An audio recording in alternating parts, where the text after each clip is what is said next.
সকাল থেকেই দেখছি অনেক ভিডিও ভাইরাল হচ্ছে, ক্লিপিংস ভাইরাল হচ্ছে, এবং বাচ্চাদের সামনে আমাদের অন্য ফ্যাকাল্টি আছে, তারাও পার্টিসিপেট করে নাচ গান ড্রামা সবকিছুতেই। কিন্তু আমার জন্য আশ্চর্য ব্যাপার এটাই কি নাচ গান এইসবের ভিডিও ভাইরাল না হয়ে শুধু পার্টিকুলার একটা সাইকো ড্রামার থেকে একটা কিছু কিছু ক্লিপস ধরে ধরে সেগুলোকে ভাইরাল করা হলো। ছোটবেলা থেকেই শিক্ষক বা শিক্ষিকাকে আমরা নিজেদের পিতামাতার সমানতুল্য হিসাবে জেনে এসেছি, এবং এনাদের সম্মান এবং স্নেহ ভালোবাসা আজও আমাদের মধ্যে রয়েছে।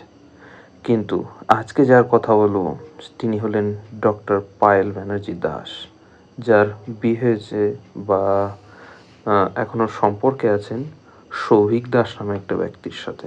আমি জানি না তিনি এখন কি করে, কিন্তু ওনার প্রোফাইলে গেলে আপনারা এগুলো চেক করতে পারবেন। Maulana Abul Kalam Azad university of technology, যেটা হরিণঘাটায় অবস্থিত, সেখানে উনি অধ্যাপিকার কাজ করেন। তো গত 16ই জানুয়ারি 2025 ওখানেরই একটি ছাত্রকে তিনি বিবাহ করেন। আপনারা এই ভিডিওটা দেখলে সম্পূর্ণভাবে বুঝতে পারবেন যে 16ই জানুয়ারি 2025 ক্লাসরুমে কি ঘটেছে আর কি না ঘটেছে। এখানে রীতিমতো দেখানো হচ্ছে যে তারা দুজনে বিবাহ করছে, এবং তার ভিডিও ক্লিপ, ফটো সব ওখানকার ছাত্রছাত্রীরা তুলছে। এখানে কোনো রকমভাবে বোঝা যায়নি যে না এটা কোনো ব্যঙ্গ বা নাটকের ছলে হয়েছে বা কোনো রিহার্সাল চলছে। এখানে দেখানো হচ্ছে যে তারা বিয়ে করছে সম্পূর্ণভাবে যেরকম নিয়মকানুন মেনে হয় সেইভাবেই, সিঁদুর, বেনারসি শাড়ি বলুন, মালা ইত্যাদি ইত্যাদি। তো এই ফুল ভিডিওটা আপনারা যে কোনো জায়গায় পেয়ে যাবেন।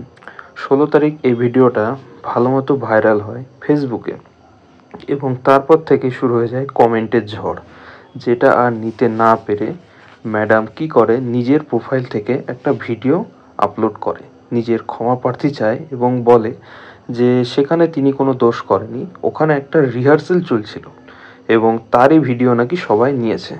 তো এখানে সবথেকে মজার ব্যাপার হলো যে রিহার্সাল যদি করতে হতো কোনো ছাত্রীকে দিয়েও সেটা হতে পারতো, কিন্তু এই কাগজটা যখন সামনে উঠে আসে তখন হয়ে যায় গন্ডগোল। কারণ এখানে সম্পূর্ণভাবে দেখানো হচ্ছে ওখানে উইটনেসের সই এবং একটা সম্পূর্ণ পৃষ্ঠা জুড়ে একটা বয়ান।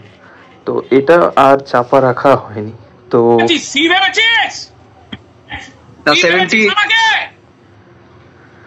দেখুন, এত কিছু বলার জন্য আমি সাধারণত ভিডিওটা করছি না, কিন্তু এখনকার জেনারেশন যেভাবে এগোচ্ছে এবং ভবিষ্যতে আরও যেভাবে এগোবে, সেখানে শিক্ষক বা শিক্ষিকার যে সম্মান এবং ভালোবাসাটুকু আছে সেটা আমাদের মধ্যে থেকে সম্পূর্ণভাবে উঠে যাবে। এখানে শুধুমাত্র শিক্ষক শিক্ষিকার দোষ দিয়েও লাভ নেই, এখানে রয়েছে সেখানকার শিক্ষা ব্যবস্থার দোষ, সম্পূর্ণভাবে ওখানকার ছাত্রছাত্রীদের দোষ। তো ভিডিওটা ভালো লাগলে সাবস্ক্রাইব করে দেবেন এবং শেয়ার করে দেবেন, এবং চেষ্টা করবেন সবাই মিলে এই পরিবেশটাকে আরও সুন্দর করার, এই দুনিয়াটাকে আরও সুন্দর করার, আর শিক্ষা ব্যবস্থাকে আরও উন্নত করার, যাতে শিক্ষকের কাছে সেই সম্মানটা আমাদের কাছে থাকে যেটা ওনারা আমাদের কাছ থেকে চায়।